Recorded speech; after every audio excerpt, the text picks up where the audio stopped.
शुरू परमेश्वर के नाम से जो बड़ा कृपालु और अत्यंत दयालु है। ओम पूर्णमिदः पूर्णमिदं पूर्णात् पूर्णमुदच्यते पूर्णस्य पूर्णमादाय पूर्णमेवावशिष्यते। ओम शांति शांति शांति। प्रिय खुर्शीद मोहम्मदी जी, अनवार साहब,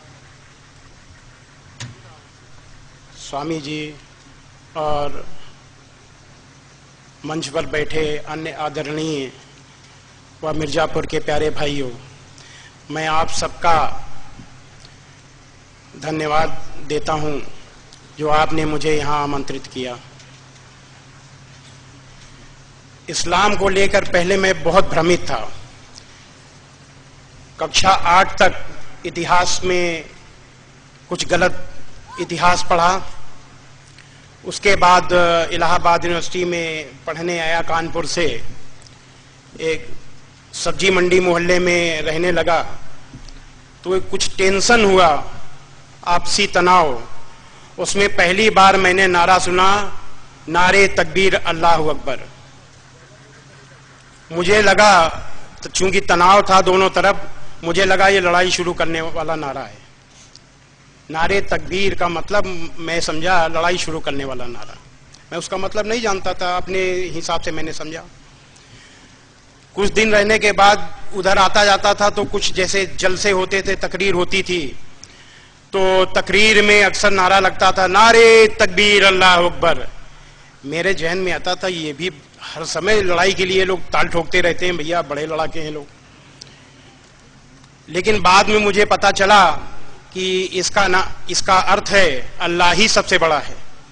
अभी जो मैंने ओम पूर्णमदः पूर्णमिदं ये मंत्र पढ़ा, ये मंत्र अल्लाहु अकबर में समाया हुआ है। इतना बड़ा मंत्र 2 शब्दों में समाया हुआ है। ये अल्लाहु अकबर की महानता है।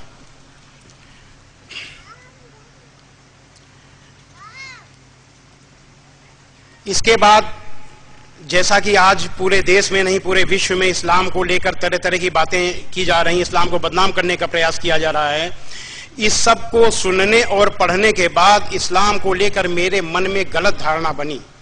इसी गलत धारणा से अज्ञानतावश मैंने एक किताब लिखी, इस्लामिक आतंकवाद का इतिहास, जिसका अंग्रेजी ट्रांसलेशन हुआ, मुंबई से प्रकाशित हुआ, the history of Islamic terrorism. लेकिन बाद में कुछ कारणों से मुझे लगा कि कहीं इस्लाम को लेकर मेरा यह सोच गलत तो नहीं है। इसलिए मैंने दोबारा फिर से कुरान मजीद पढ़ी। पहले जब मैंने कुरान मजीद पढ़ी, कुरान मजीद का हिंदी अनुवाद, तो मेरा तन शुद्ध था लेकिन मन शुद्ध नहीं था, क्योंकि मैं उस कुरान मजीद में आतंकवाद ढूंढ रहा था कि आतंकवाद कहां कहां है। इसलिए मेरा मन शुद्ध नहीं था। जाकी रही भावना जैसी, प्रभु मूरत देखी तिन तैसी। इसलिए मुझे उसमें आतंकवाद दिखाई दिया, उसमें अच्छाइयां मुझे नहीं दिखाई दी, क्योंकि मैं अच्छाइयां देखना ही नहीं चाहता था।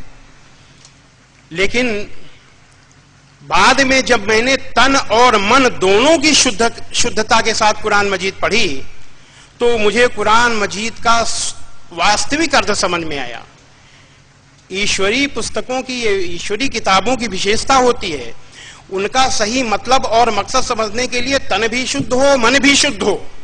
अगर मन शुद्ध नहीं हुआ तो आप नहीं समझ सकते।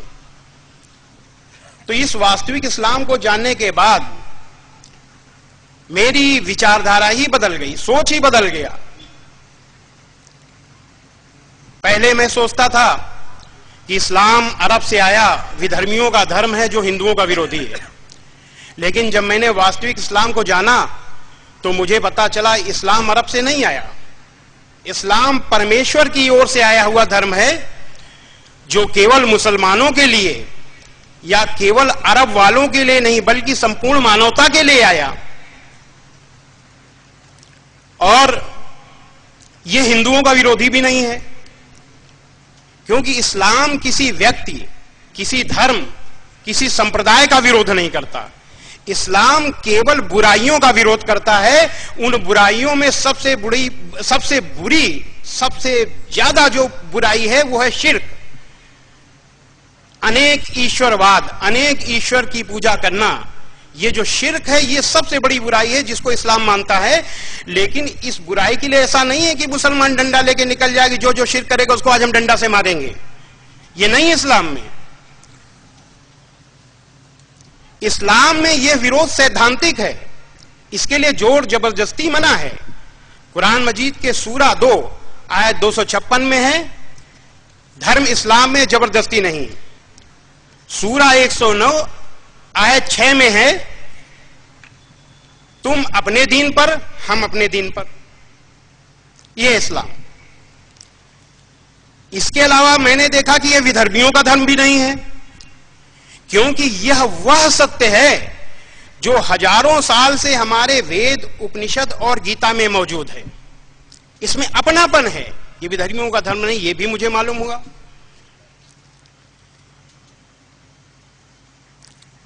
इस वास्तविक इस्लाम की जानकारी लेते समय मुझे इसमें क्या अपनापन दिखाई दिया, यह मुख्य विषय है।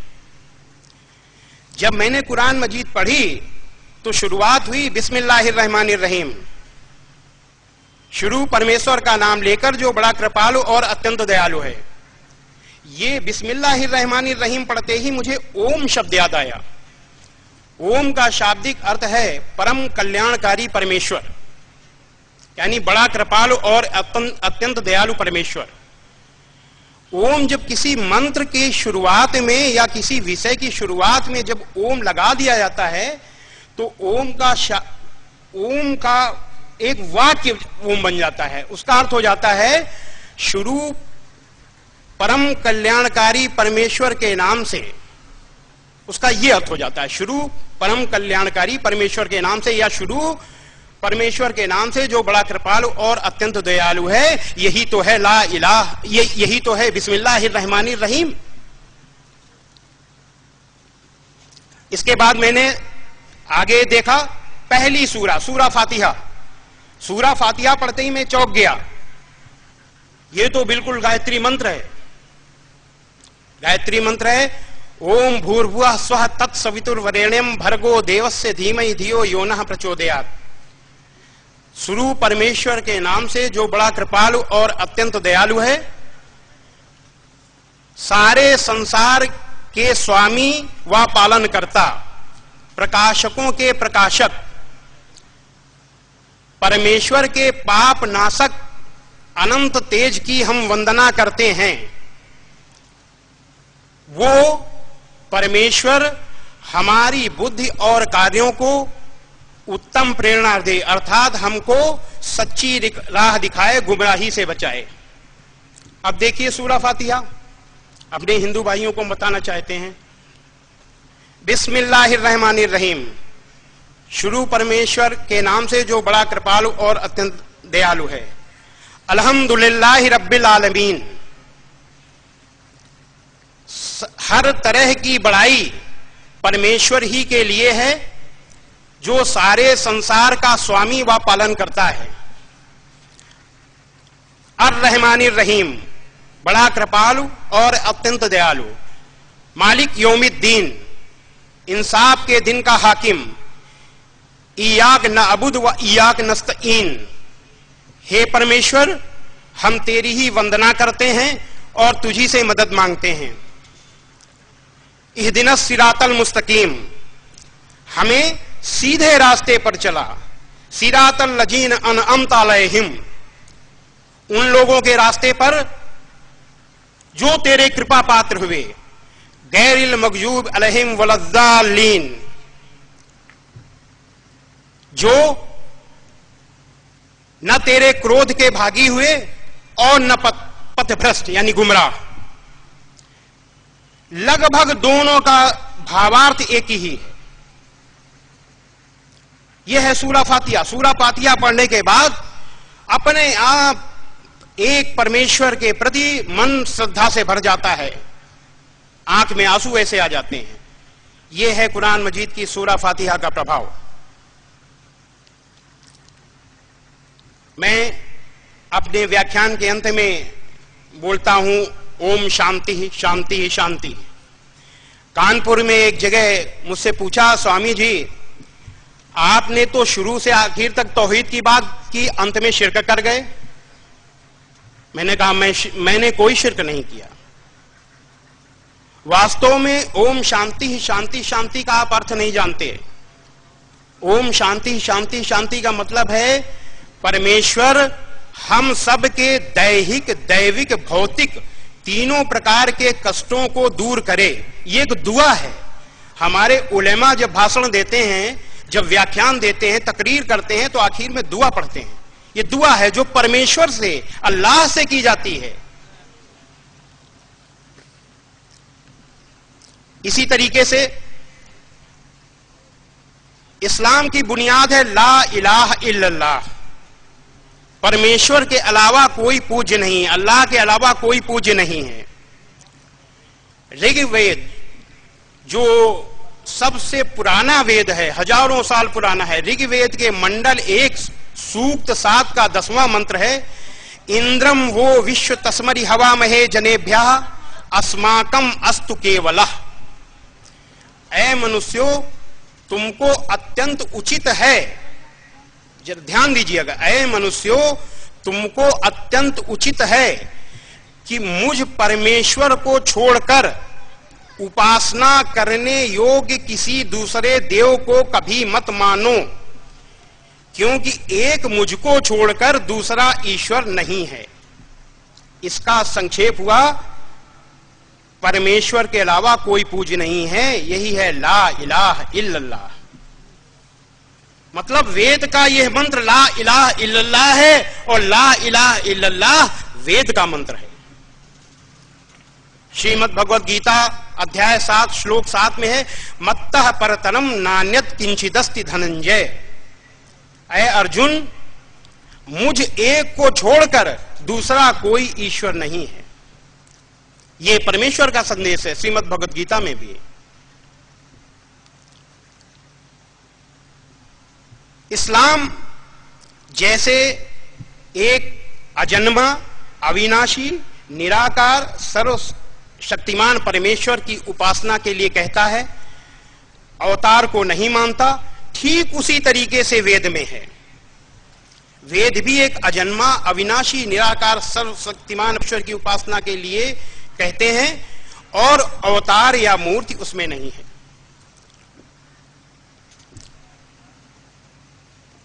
श्वेता श्वेतरोपनिषद खंड 6 श्लोक 8 में है, न तस्य कार्यम करणम च विद्यते न तत्समश्चाभ्यतिकश्च दृश्यते।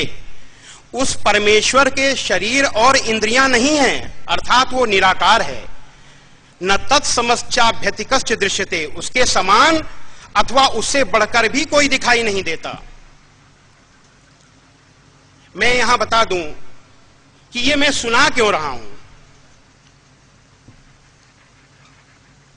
जब मैंने कुरान मजीद के ये को पढ़ने के बाद और तमाम सारी भ्रमित होने वाली चीजों को पढ़ने के बाद जब मैंने किताब लिखी और मुझे वास्तविकता का आभास हुआ, तो अपनी पहली किताब का खंडन करने के लिए और प्रायश्चित करने के लिए तथा सत्य को जनता के सामने लाने के लिए मैंने एक दूसरी किताब लिखी ईश्वर की प्रेरणा से, इस्लाम आतंक या आदर्श। ये वो पुस्तक है। इसका हिंदी और उर्दू अनुवाद भी हो रहा है। तो ये पुस्तक मैंने इसलिए भी लिखी कि इस देश में हिंदू और मुसलमान साथ साथ रहते हैं। अगर हम एक दूसरे के धर्म को, एक दूसरे के विचारों को नहीं जानेंगे तो समाज विरोधी तत्व, इंसानियत विरोधी तत्व हमारे और आपके बीच आसानी से भ्रम और संदेह पैदा कर देंगे, तरह तरह की बातें उड़ाएंगे। तो इसलिए यह जानना जरूरी है। और सबसे बड़ी चीज मैं मुसलमान भाइयों को बता दूं कि यह एक हिकमत है। इससे भ्रम और संदेह दूर होगा, विश्वास आएगा, तौहीद के प्लेटफॉर्म पर एकता की बात, एक साथ बैठने की बात बनेगी, और हिंदू और मुसलमान दोनों के लिए एक नया रास्ता भविष्य में खुलेगा। ये एक हिकमत है। पैगंबर मोहम्मद सल्लल्लाहु अलैहि वसल्लम ने हिकमत का उपयोग किया, वैसे ही एक हिकमत है। तो इसलिए मैं ये चीजें सुना रहा हूं, ये चीजें दोनों हिंदू और मुसलमान दोनों को समझना जरूरी है। केनोपनिषद खंड 1 श्लोक 6 में है, यच्चक्षुषा न पश्यति येन चक्षुंसि पश्यति तदेव ब्रह्म त्वं विद्धि नैदम यदुदम पासते। उस परमेश्वर को कोई इन आंखों से नहीं देख सकता, बल्कि आंखें उसकी सहायता से देखती हैं। उसी को तू अल्लाह यानी परमेश्वर जान, और जिस इस अलग अलग ईश्वर की उपासना की जाती है वह ईश्वर नहीं है। सीधा सीधा कहा गया है केनोपनिषद में कि जिस इस अलग अलग ईश्वर की उपासना की जाती है वो ईश्वर नहीं है। ईश्वर तो एक है और वो निराकार है, उसका कोई आकार ही नहीं है। इस्लाम में मूर्ति पूजा नहीं है, वेद में भी मूर्ति पूजा नहीं है। वेद कहते हैं नयन मूर्धम न तिर्यंचम न मध्य परिजग्रभृत न तस्य प्रतिमा अस्ति यस्य नाम महाद्यशः। उसे ऊपर से, इधर उधर से या बीच से कहीं से भी छुआ नहीं जा सकता, क्योंकि वो इतना अनंत है, इतना अनंत है, निराकार है कि वो स्पर्श करने मनुष्य की हैसियत ही नहीं कि उसको स्पर्श कर सके, किसी की हैसियत नहीं कि उसको कोई स्पर्श कर सके। और ऐसे जिस परमेश्वर का नाम महाद्यशा है, ऐसे उस परमेश्वर की कोई प्रतिमा नहीं है, अर्थात न उसकी कोई मूर्ति है, न तस्वीर है, न उसका कोई अवतार या उपमा ही है। ये वेद कहते हैं। आजकल एक बात बहुत कही जा रही सामयिक है, जिसको हम बताएंगे, जिहाद। जब देखो जिसको देखो जिहाद जिहाद, या तो गड़िया तो दिन भर माला जपता रहता है जिहाद की। लेकिन जिहाद है क्या, उसको हमारे हिंदू भाई जाने कि जिहाद है क्या। परमेश्वर ने मानवता का संदेश देने के लिए पैगंबर मोहम्मद सल्लल्लाहु अलैहि वसल्लम को इस दुनिया में भेजा। आपने जिस समय मक्का में सत्य का संदेश देना शुरू किया, उस समय मक्का में कुरैश सत्ता, ताकत और धन के नशे में चूर थे, घमंड में चूर थे। और घमंड क्या करता है? घमंड बुद्धि और विवेक को नष्ट कर देता है। और जब बुद्धि और विवेक नष्ट हो जाता है तो अच्छाई बुराई, सत्य और असत्य में भेद करने की क्षमता खत्म हो जाती है। मनुष्य नहीं समझ पाता कि क्या अच्छा क्या बुरा है, क्या सत्य है क्या असत्य है। तो उस समय जो कुरैश थे वो घमंड में थे, तो वो अच्छाई बुराई सत्य सत्य समझ नहीं पाए, पैगंबर मोहम्मद सल्लल्लाहु अलैहि वसल्लम के सत्य के संदेश को समझ नहीं पाए, और वो उनके आपके विरोधी हो गए। तरह तरह से सताना शुरू किया, आपके ऊपर पत्थर फेंके, कूड़ा फेंका, आपकी जान लेने की कोशिश की, तरह तरह से अपमानित किया। आपके साथी, आपके सहयोगियों यानी मुसलमानों को उस समय अरब की तपती रेत पर भूखा प्यासा नंगा करके लिटाया। और ये सारा का सारा अत्याचार साल दो साल नहीं, कई साल तक चलता रहा। और पैगंबर मोहम्मद सल्लल्लाहु अलैहि वसल्लम लगातार सब्र करते रहे। लेकिन सब्र की भी सीमा होती है। जब सीमा टूट जाती है तब युद्ध एक आवश्यकता बन जाती है, और उस युद्ध को युद्ध नहीं कहा जाता, उस युद्ध को धर्म युद्ध कहा जाता है। वही है जिहाद, जिसके लिए श्रीमद् भगवद गीता में परमेश्वर का संदेश है, अथ चेत त्वमिमं धर्म्यम संग्रामम न करिष्यसि ततः स्वधर्मम कीर्तिम च हित्वा पापम अवाप्स्यसि। ऐ अर्जुन, यदि तू इस धर्मयुद्ध को नहीं करेगा तो अपने यश, अपने नाम और अपने धर्म दोनों को खोकर तू पाप को प्राप्त होगा। हतो वा प्राप्स्यसि स्वर्गम जित्वा वा भोक्ष्यसे महीम तस्माद् उत्तिष्ठ कौन्तेय युद्धाय कृत निश्चया। या तो तू इस युद्ध में, इस धर्म युद्ध में मारा जाकर स्वर्ग को जाएगा, अथवा जीतकर तू इस पृथ्वी का राज भोगेगा। इसलिए ऐ अर्जुन, युद्ध के लिए निश्चय करके खड़ा हो जा। ठीक इसी तरीके से जब तमाम अत्याचार बढ़ते रहे तो अल्लाह की ओर से संदेश आया कुरान मजीद के सूरा 22 आयत 39 में कि जिन मुसलमानों से खामखा लड़ाई की जाती है उनको इजाजत है कि वे भी लड़ें, क्योंकि उनके साथ जुल्म हो रहा है। लेकिन साथ ही देखिए विशेषता, आप देख लीजिए, इसमें एक बहुत बड़ी विशेषता है। साथ ही सूरा 2 आयत 190 में हिदायत भी आई कि जो लोग तुमसे लड़ते हैं तुम भी खुदा की राह में उनसे लड़ो, मगर ज्यादती न करना, कि खुदा ज्यादती करने वालों को दोस्त नहीं रखता। बचाव करो, लेकिन बचाव में भी ज्यादती नहीं होनी चाहिए। यह है कुरान मजीद, यह है इस्लाम, और ऐसे यही है जिहाद। अन्याय, अत्याचार और आतंकवाद के विरोध के लिए किया गया प्रयास ही जिहाद है। फिर से मैं बता दूं, अन्याय, अत्याचार और आतंकवाद के विरोध में किया जाने वाला प्रयास, जद्दोजहद ही जिहाद है। और ऐसे पवित्र शब्द को, ऐसे धर्मयुद्ध को आप आतंकवाद से जोड़ते हैं। मीडिया को शर्म आनी चाहिए, और जो लोग इस तरीके की बातें करते हैं उनको भी शर्म आनी चाहिए।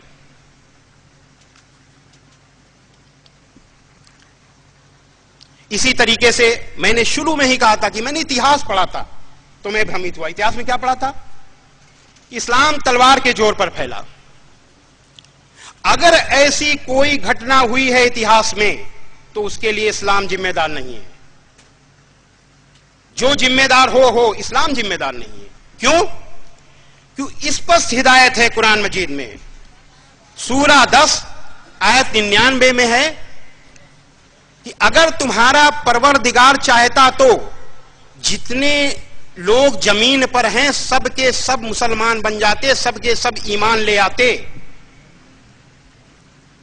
तो तुम क्या जबरदस्ती करना चाहते हो कि लोग मुसलमान बन जाएं? अपने हिंदू भाइयों को मैं स्पष्ट कर दूं कि किसी विषय में अगर कुरान मजीद में कोई आदेश आ जाता है तो उस विषय में वह आदेश अंतिम है, उसमें किंतु परंतु इफ एंड बट नहीं हो सकता। वो आदेश अंतिम है, बाध्यकारी है मुसलमान के लिए। तो धर्म परिवर्तन के मामले में यह आदेश कुरान मजीद का बाध्यकारी है। फिर कोई सच्चा मुसलमान यह कैसे कर सकता है?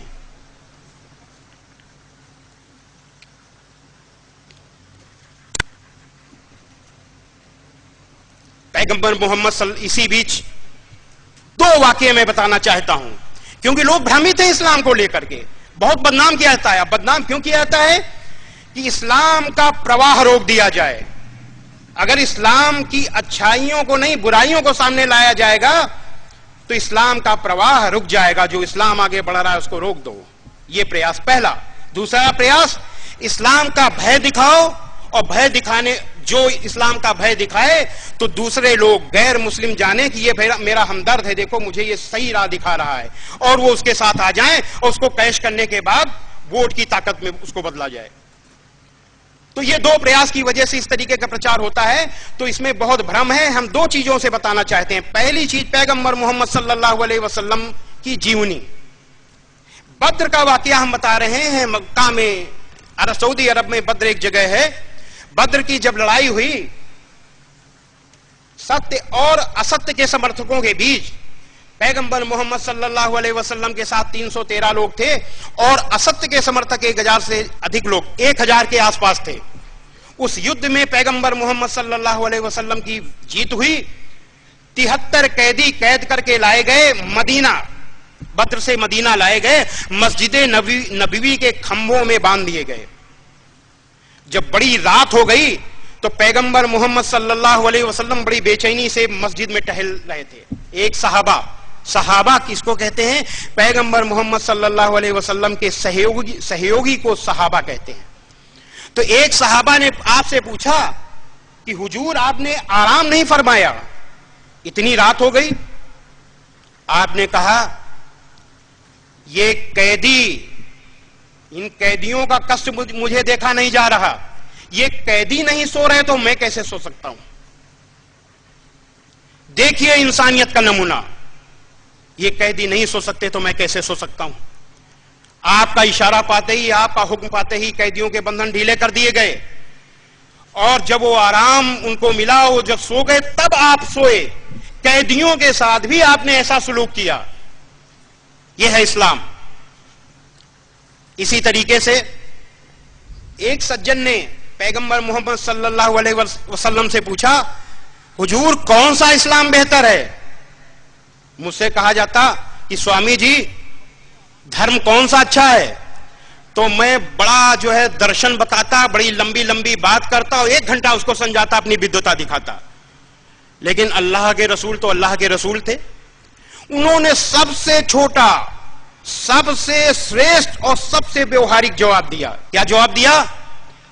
भूखे को खाना खिलाना, जान पहचान और गैर जान पहचान दोनों को सलाम करना, यही सबसे अच्छा इस्लाम है। बेशक इसमें कोई संदेह नहीं है कि भूखे को खाना खिलाने से बड़ी इंसानियत कोई नहीं है, इससे बड़ी इंसानियत ही कोई नहीं है। इसीलिए मुसलमान के लिए, अगर मुसलमान की जानकारी में उसका पड़ोसी, वो किसी भी धर्म का हो, अगर वो भूखा सो जाता है, मुसलमान को जानकारी है कि भूखा सो गया है, तो उसका खाना हराम हो गया। यह इस्लाम, इस्लाम का दूसरा नाम इंसानियत है। इसी वजह से, क्योंकि ये व्यावहारिक धर्म है, ये वे ऑफ लाइफ है। संसार में केवल एक ही धर्म है इस्लाम, जो व्यवहारिक है, और कोई व्यवहारिक धर्म इतना है ही नहीं है। धर्म सब अच्छे हैं, लेकिन अच्छों में अच्छा है। तो दूसरी चीज बड़े ध्यान देने योग्य है कि आपने कहा जान पहचान और गैर जान पहचान दोनों को सलाम करना। जान पहचान का आदमी है तो उसका आप नाम भी जानते हैं, उसका धर्म भी जानते हैं, लेकिन गैर जान पहचान का आप न नाम जानते हैं न धर्म जानते हैं, आपने कहा उसको भी सलाम करना। अब आप समझ लीजिए इससे बड़ा भाईचारा क्या हो सकता है? इससे बड़ा भाईचारा कोई नहीं है। और दूसरी चीज यह है कि यह नम्रता लाता है। सलाम करने से नम्रता आती है, आदमी झुकता है। और जो सलाम नहीं करता वो घमंड में रहता है, तना रहता है। इसीलिए कुरान मजीद में जब कुरैश तने हुए थे, अकड़े हुए थे, घमंड में थे, तभी कुरान मजीद में आयत उतरी कि जमीन पर अकड़ कर और तनकर मत चल, कि तू जमीन को फाड़ तो नहीं डालेगा या लंबा होकर पहाड़ों की चोटी तक नहीं पहुंच जाएगा। ये आयत उस समय उतरी थी। तो ये आयत केवल कुरैश के लिए नहीं उतरी थी, पर उपदेश कुशल बहुतेरे नहीं है इस्लाम में। इस्लाम में जो कहा गया है उनके लिए, वो अपने लिए भी है।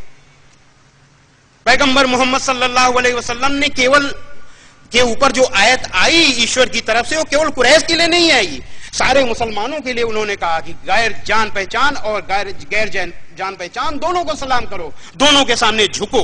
इस्लाम झुकना सिखाता है, अकड़ना नहीं सिखाता। इसी तरीके से कितनी जबरदस्त, कितना जबरदस्त कथन है, कितनी जबरदस्त हदीस है। उन लोगों को मुंह पे तमाचा है जो इस्लाम को आतंकवाद से जोड़ते हैं, जो इस्लाम को बदनाम करते हैं। पैगंबर मोहम्मद सल्लल्लाहु अलैहि वसल्लम ने कहा कि अपने साथी की मदद करो, वो जालिम हो या मजलूम। आपसे अर्ज किया गया कि ऐ अल्लाह के रसूल, मेरा भाई अगर मजलूम है, कमजोर है, तो उसकी मदद तो कर सकते हैं, लेकिन जालिम होने के वक्त कैसे मदद करें? आपका हुक्म आ गया तो मदद करना है, हुक्म टाला नहीं जा सकता, लेकिन बताइए कैसे करें अगर वो जालिम है? कितना जबरदस्त आपने जवाब दिया। आपने कहा उसके हाथ पकड़ लो, यानी जुल्म न करने दो, उसको दोजख की आग से बचा लो, उसको पाप से बचा लो, ये उसकी मदद करो। जालिम के हाथ पकड़ना आसान काम नहीं है। सैकड़ों लोग होते हैं और एक जालिम जब जुल्म करता है तो लोगों की हिम्मत नहीं पड़ती। क्यों? अपने लिए भी खतरा रहता है। जालिम क्रूर होता है, ताकतवर होता है, लेकिन इस्लाम में यह है कि जालिम के हाथ पकड़ो, यह है इस्लाम। तो हम अंत में अपने मुसलमान भाइयों से यह कहना चाहते हैं कि जो हमने प्रमाण सुनाए, इन प्रमाणों को हमने इसलिए सुनाया कि इस्लाम, अगर इस्लाम के नजदीक सबसे नजदीक अगर कोई धर्म है तो वह है सनातन वैदिक धर्म। वहीं अपने हम हिंदू भाइयों से कहना चाहते हैं कि वेद और कुरान दोनों की बुनियाद एकेश्वरवाद या तौहीद है, दोनों की बुनियाद। और सनातन वैदिक धर्म और इस्लाम के जो मूल सिद्धांत हैं, जो बुनियाद है, उसमें आश्चर्यजनक रूप से जबरदस्त समानता है। लोग जानते नहीं हैं, इसलिए लोग सोचते होंगे कि बहुत जबरदस्त समानता, इतनी समानता है ही नहीं, हैरत में पड़ने वाली समानता है। क्यों? क्योंकि सत्य और सत्य में टकराव नहीं होता। जब व्यक्ति सत्य बोलता है तो वो एक बार बोले चाहे 100 बार बोले वही बोलेगा, और जब झूठ बोलेगा तो अभी बोलेगा, दूसरी बार बोलवाइए तो कुछ न कुछ गड़बड़ कर जाएगा, क्योंकि झूठ बोल रहा है। तो जब सत्य है, ईश्वरीय संदेश है, तो एक होगा। यही से पता चलता है कि सत्यता है, इसलिए दोनों में समानता है। दोनों एक दूसरे को तस्दीक कर रहे हैं सच्चाई की बुनियाद पर। तो इस समानता के आधार पर हम कह सकते हैं हिंदू भाइयों से कि जैसे वेद, उपनिषद, गीता हमारा है, वैसे ही कुरान मजीद भी हमारा है। जैसे सत्य सनातन वैदिक धर्म हमारा है, वैसे ही इस्लाम भी हमारा है। इसी के साथ हम परमेश्वर से प्रार्थना करते हैं कि हमको गुमराही से बचाए, सच्ची राह दिखाए, और जिस कार्य को हम पूरे देश में आगे बढ़ाना चाहते हैं, जिस सच्चाई को पूरे देश में आगे ले जाना चाहते हैं, उसके लिए हमारी मदद करे। ओम शांति शांति शांति।